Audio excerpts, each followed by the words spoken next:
दिन पूर्व स्थानीय हिंदू मोक्षधाम में तीसरी गैस शवदाहिनी लगाए जाने के विरोध में कुछ लोगों द्वारा मोक्षधाम में नई गैस शवदाहिनी के साथ तोड़फोड़ करते हुए मोक्षधाम के पदाधिकारियों के लिए अभद्र भाषा का प्रयोग किया गया था। इससे आहत और व्यथित होकर कल हिंदू मोक्षधाम के पदाधिकारियों ने एक बैठक लेते हुए फैसला किया था कि अब जब तक प्रशासन से लिखित अनुमति नहीं मिलती तब तक मोक्षधाम में पहले से स्थापित 2 गैस शवदाहिनियों को भी बंद रखा जाएगा।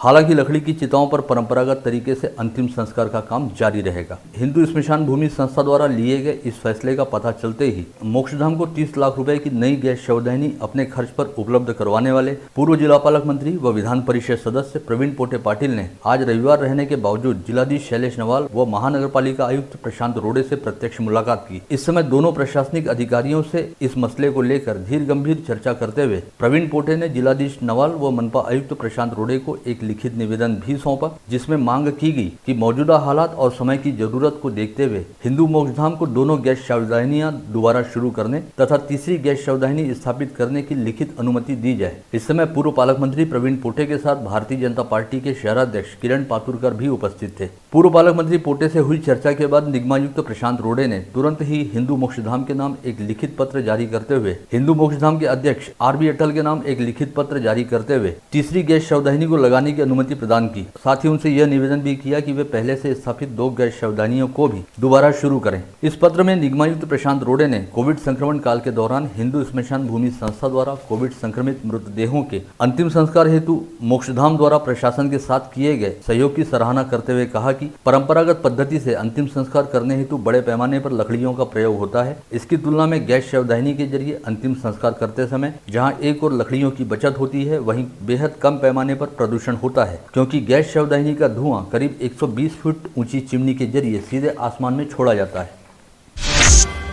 निगमायुक्त प्रशांत रोड़े द्वारा तीसरी गैस शवदाहिनी के लिए अनुमति का पत्र जारी किए जाते ही पूर्व पालक मंत्री प्रवीण पोटे पाटिल ने हिंदू मोक्षधाम के पदाधिकारियों से भी आह्वान किया कि वे पहले से स्थापित दोनों गैस शवदाहिनियों के जरिए पूर्ववत काम शुरू करें और पोटे ट्रस्ट द्वारा दान की गई तीसरी गैस शवदाहिनी को स्थापित करने के लिए आवश्यक कदम भी उठाएं।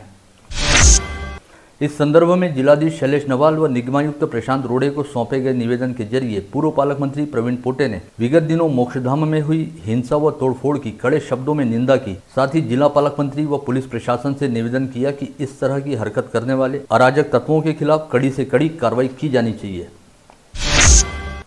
वहीं इस मामले में हिंदू स्मशान भूमि संस्था के अध्यक्ष आरबी अटल ने कहा कि चूंकि ये प्रशासन से लिखित तौर पर अनुमति मिल गई है, ऐसे में हिंदू मोक्षधाम द्वारा अपनी दोनों गैस शवदाहिनियों को दोबारा शुरू किया जाएगा। साथ ही तीसरी व नई गैस शवदाहिनी को स्थापित करने का काम भी तुरंत शुरू किया जाएगा।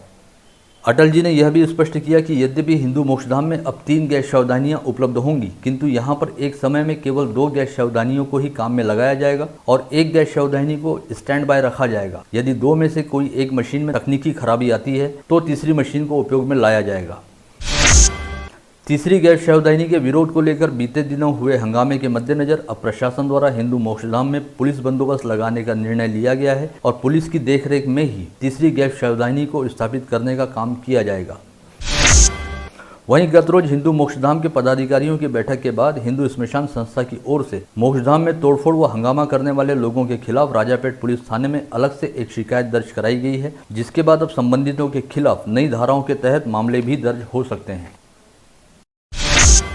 स्थानीय बेलपुरा परिसर में रहने वाले और भाईगिरी जैसी वारदातों में लिप्त रहने वाले बच्चू वानखड़े नामक युवक की आज सुबह सुपर एक्सप्रेस हाईवे के पास अंजनगांव बारी मार्ग के सामने कुंडेश्वर के जंगल में लाश मिली। बच्चू वानखड़े के परिजनों ने आरोप लगाया है कि बच्चू वानखड़े की हत्या की गई है। खबर है कि कुछ आपराधिक गतिविधियों के चलते बच्चू वानखड़े को राजापेट पुलिस ने गिरफ्तार किया था और 3 दिन पहले तक वह जेल में ही था। बेलपुरा परिसर में उसके पड़ोस में रहने वाले उसके मित्रों ने ही उसकी जमानत ली थी और कल शाम के समय बच्चू वानखड़े के यही मित्र उसे घर से बाहर ले गए थे। 15 मिनट में घर लौटने की बात कहकर घर से निकला बच्चू वानखड़े जब काफी देर तक घर नहीं लौटा और उसका मोबाइल भी स्विच ऑफ दिखा रहा था, तब उसके परिजनों ने उसकी काफी तलाश की। पश्चात रविवार की सुबह बच्चू वानखड़े की लाश कोंडेश्वर के जंगल में मिली। उसके शरीर पर मारपीट के भी निशान पाए गए थे। संदेह जताया जा रहा है कि जिन दोस्तों ने उसकी जमानत ली थी उन्होंने ही उसका गेम किया है। इस संदेह के चलते बच्चू वानखड़े के परिजनों ने बडनेरा पुलिस थाने में शिकायत दर्ज कराई है, जिसमें कहा गया है कि 4 से 5 लोगों ने मिलकर बच्चू वानखड़े की हत्या की और उसके शरीर पर धारदार हथियार के करीब 56 घाव पाए गए। साथ ही आरोपियों ने बच्चू वानखड़े के शव को जलाने का भी प्रयास किया। इन आरोपियों में शहर पुलिस आयुक्तालय क्षेत्र के 2 और बाहरी जिले के 3 आरोपियों का समावेश है, ऐसा कहा जा रहा है। बच्चू वानखड़े का इन दिनों अपराध जगत में काफी आगे चल रहे जेवर नगर परिसर में काफी उठना बैठना था, ऐसी भी जानकारी पुलिस सूत्रों द्वारा पता चली है।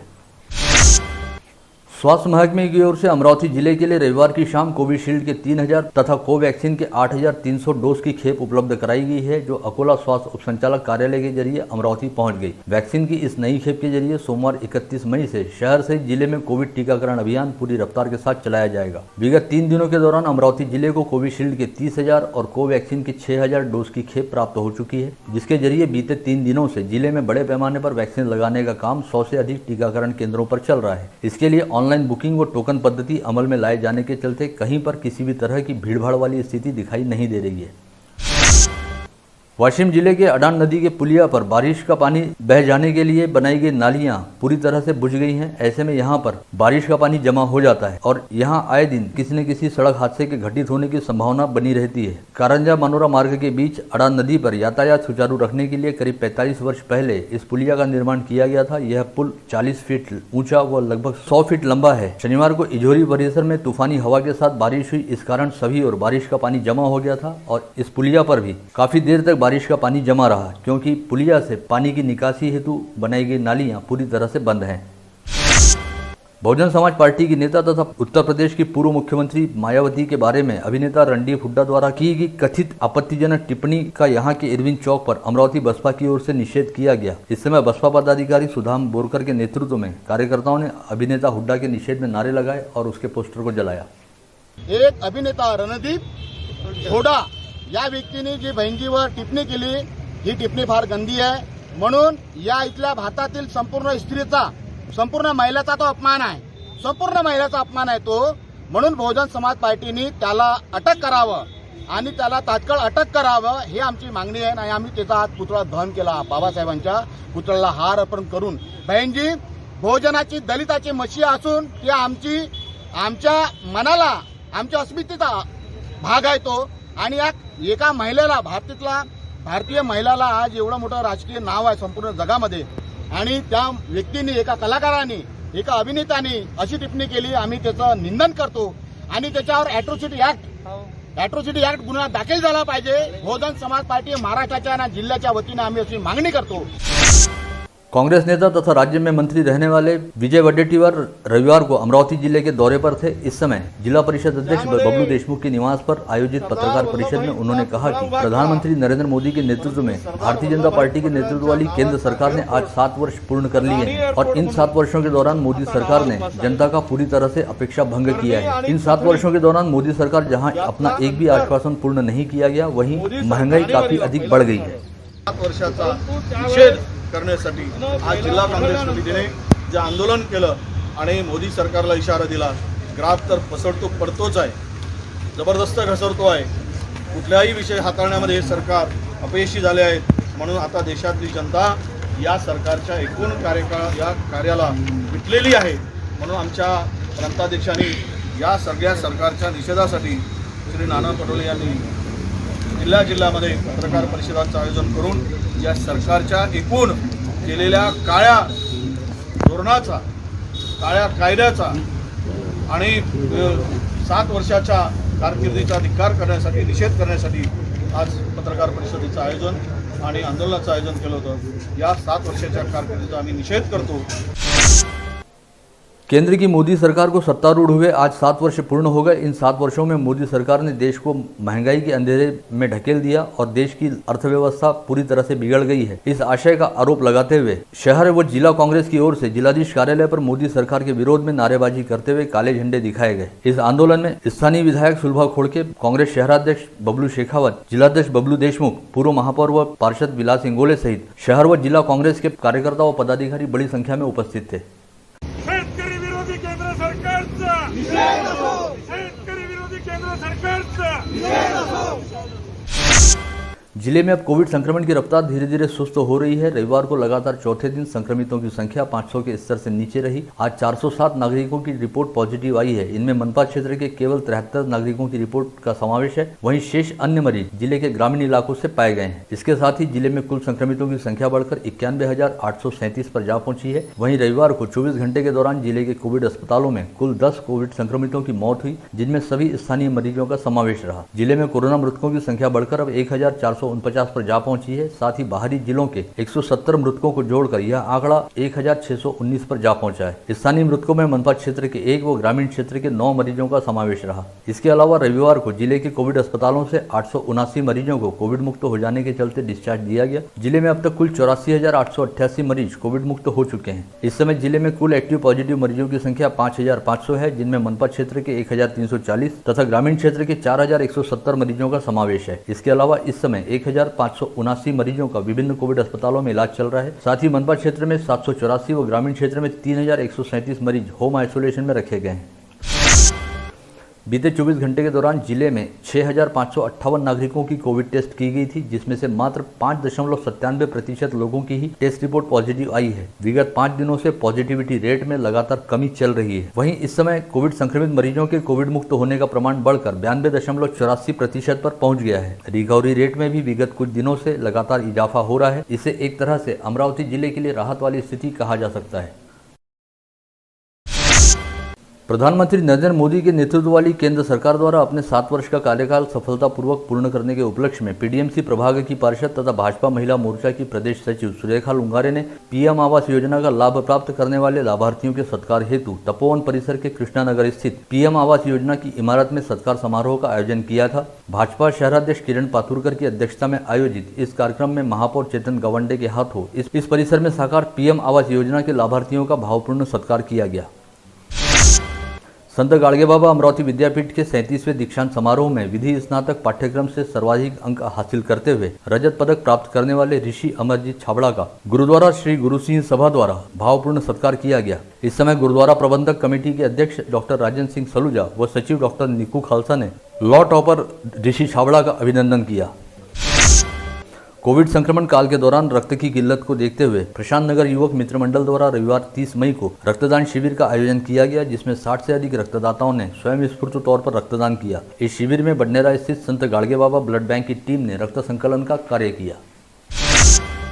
विविध खेलों में हिस्सा लेने वाले विद्यार्थी खिलाड़ियों को विविध खेलों में अपने शानदार प्रदर्शन की छाप छोड़ने वाले खिलाड़ियों को दिए जाने वाले ग्रेस अंकों के संदर्भ में कोविड के चलते संकट निर्माण हुआ था। विविध खेलों के संगठन एवं खिलाड़ियों में पिछले खेल का कार्य देखकर ग्रेस अंक दिए जाने चाहिए, इस आशय की मांग की गई थी। खिलाड़ियों के प्रदर्शन तथा क्रीड़ा विभाग के प्रस्ताव का विचार कर कक्षा 10वीं और 12वीं के विद्यार्थियों को ग्रेस अंक देने का निर्णय शिक्षा विभाग की ओर से लिया गया है। कोविड संक्रमण के चलते वर्ष 2020-2021 में शालेय, जिला स्तरीय, राज्य स्तरीय व राष्ट्रीय स्तर पर कोई क्रीड़ा स्पर्धा नहीं ली गई। ऐसे में कक्षा 10वीं और 12वीं में पढ़ने वाले खिलाड़ी विद्यार्थियों को ग्रेस अंक देने को लेकर काफी संभ्रम देखा जा रहा था। वहीं अब शालेय एवं क्रीड़ा विभाग द्वारा निर्णय लिया गया है कि कक्षा 10वीं के विद्यार्थियों के लिए कक्षा 8वीं व 9वीं तथा कक्षा 12वीं के विद्यार्थियों के लिए कक्षा 11वीं के दौरान किए गए खेल प्रदर्शन के आधार पर ग्रेस अंक दिए जाएंगे। Amravati model railway station Vidarbha region यानी भूसावल डिवीजन में है। यह रेलवे स्टेशन शहर के बीचों बीच स्थित है और रेलवे स्टेशन के पास काफी बड़ी खुली जगह विगत कई वर्षों से खाली पड़ी है। इस जगह पर पार्क व रेलवे म्यूजियम बनाने की मांग अमरावती महानगर चेंबर के अध्यक्ष सुरेश जैन व सचिव घनश्याम राठी द्वारा रेल मंत्री पीयूष गोयल से की गई है। इस संदर्भ में भेजे गए पत्र में कहा गया है कि रेलवे स्टेशन की खाली जगह पर मॉल बनाने का निर्णय हुआ है, किंतु अमरावती महानगर में पहले से ही काफी बड़े बड़े मॉल हैं व आने वाले कुछ दिनों में भी कुछ नए मॉल बनने वाले हैं। रेलवे स्टेशन के पास ही बड़ा सरकारी अस्पताल होने से यहाँ एक्सीडेंट होने का भी खतरा रहता है, अतः यहाँ पर पार्क व रेलवे म्यूजियम ही बनाया जाए। जिले के अनेक हिस्सों में रविवार को बेमौसम बारिश ने कहर बरपाने का काम किया। धामनगांव रेलवे तहसील में दोपहर के समय तेज हवाओं के साथ बरसात हुई। तहसील में आने वाले तड़ेगांव दशासर में तेज हवाओं के चलते 55 घरों का नुकसान हुआ है। वहीं 50 साल पुराना एक वृक्ष भी जड़ से उखड़कर 2 घरों पर जा गिरा। वहीं दरियापुर तहसील के येवदा में भी तेज हवाओं के साथ हुई बारिश ने शिवराज पोल्ट्री फार्म के ऊपरी हिस्से के 55 टिन उड़ा लिए। इसके अलावा वाठोड़ा शुक्लेश्वर में तेज हवाओं से पत्रकार गजानन खोपे के घर के छप्पर उड़ गए, जिससे उनके घर में रखे अनाज व घरेलू सामग्री का काफी नुकसान हुआ। यहाँ पर कई स्थानों पर बिजली के तार भी टूट गए। इसी तरह अचलपुर तहसील के कुछ इलाकों में बेमौसम बारिश व ओलावृष्टि के समाचार हैं और अमरावती परतवाड़ा मार्ग पर नीम का एक पेड़ गिर जाने से यातायात प्रभावित हुआ है। मराठा आंदोलन को लेकर आगामी रणनीति तय करने के उद्देश्य से अण्णा साहब पाटिल विकास महामंडल के अध्यक्ष तथा मराठा क्रांति मोर्चा के नेता नरेंद्र पाटिल कल शनिवार को अमरावती के दौरे पर आए थे और उन्होंने यहां के सरकारी विश्राम गृह में मराठा समाज के कार्यकर्ताओं के साथ बैठक ली थी। कोविड महामारी के चलते जारी लॉकडाउन के दौरान बैठक का आयोजन करने की वजह से फ्रेजरपुरा पुलिस ने नरेंद्र पाटिल समेत पूर्व मंत्री अनिल बोंडे, भाजपा जिलाध्यक्ष निवेदिता चौधरी, पूर्व महापौर किरण महल्ले, भाजपा शहराध्यक्ष किरण पातुरकर, महापौर चेतन गावंडे सहित मराठा क्रांति मोर्चा के राज्य समन्वयक अनिकेत देशमुख, नितिन पवित्रकार, विजय पवार, अरविंद गावंडे व देवेंद्र सपकाल सहित 10 से 12 अन्य लोगों के खिलाफ अपराध दर्ज किया है।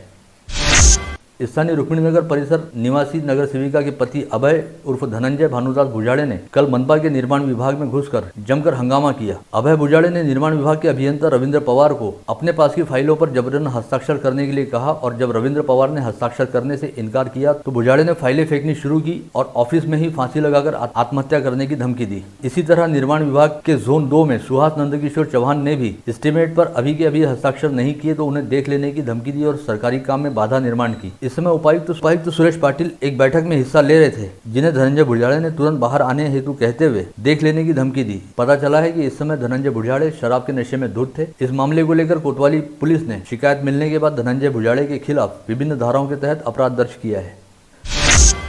नांदगांव पुलिस स्टेशन अंतर्गत रोहनाखेड़ा में रहने वाली 31 वर्षीय महिला करीब 11 माह पहले इसी गांव में रहने वाले एक व्यक्ति के साथ भाग गई थी और कल 29 मई को सुबह इस महिला ने गांव में रहने वाले अपने ससुर के घर में अपने भाई अमित बोके व शुभम बोके के साथ घुसकर ससुर के साथ लात घूंसों से बुरी तरह से पिटाई की। नांदगांव पेट पुलिस ने आरोपी महिला व उसके दोनों भाइयों के खिलाफ विभिन्न धाराओं के तहत अपराध दर्ज किया है।